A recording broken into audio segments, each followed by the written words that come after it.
il est gigantesque parce qu'il fait, ce spécimen, plus de 20 mètres, exactement 20 mètres 50.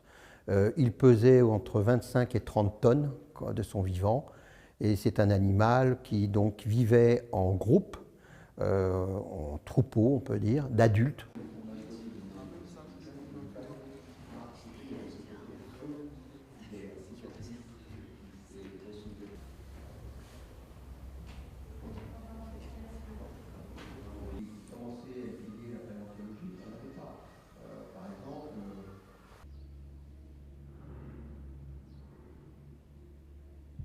Vous ouvrez le squelette, vous aviez donc l'autre os qui apparaissait et ainsi de suite. Il était ce qu'on appelle en connexion, c'est-à-dire les os étaient les uns à côté des autres, jusqu'à ce qu'on trouve la tête, et la tête est complète à approximativement 50%. Ce qui est exceptionnel parce que la plupart des apatosaures ou brontosaurus, comme on disait anciennement, sont souvent composites. Par exemple, aux États-Unis, celui de New York est composé de mémoire de plus de 3 spécimens.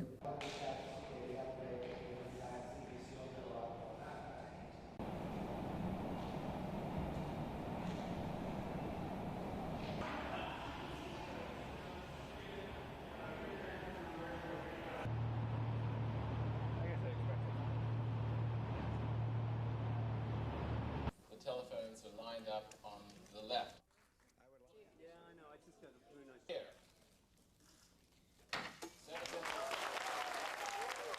Les ventes aux enchères se font déjà depuis une vingtaine d'années. C'était médiatique seulement avec le T-Rex que tout le monde connaît. Et il y avait un marché où les prix, c'était toujours à peu près la même chose. Et là, depuis environ 2 ans, les records se sont enchaînés. Sur les 10 plus gros résultats de vente aux enchères, 8 c'est sur ces 2 dernières années. Et voilà, typiquement Apex au mois de juillet qui multiplie par 10 son estimation, voilà, ça montre bien que le marché est vraiment... et comme c'était un secteur plutôt avec peu d'acteurs, donc finalement peu de concurrence, c'est devenu quelque chose de très intéressant aujourd'hui.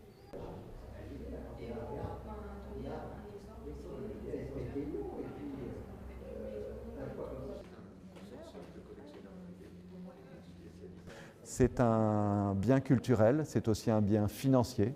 On peut le concevoir et l'aborder de différentes manières. Et ça va m'emmener à Manille, à Dubaï, aux États-Unis, et rencontrer et voir une nouvelle demande, une nouvelle clientèle qui n'est plus intéressée par la commode 18e forcément, mais pour qui un dinosaure c'est comparable à un Basquiat.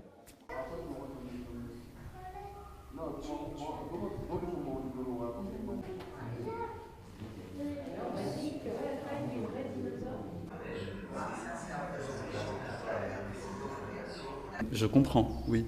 Après, il faut avoir un peu de place, c'est sûr. Mais quand même, ça en jette un peu dans une collection. J'imagine que quand on a beaucoup d'argent, ça peut être un moyen d'avoir une pièce exceptionnelle qui dénote par rapport à un tableau, une sculpture.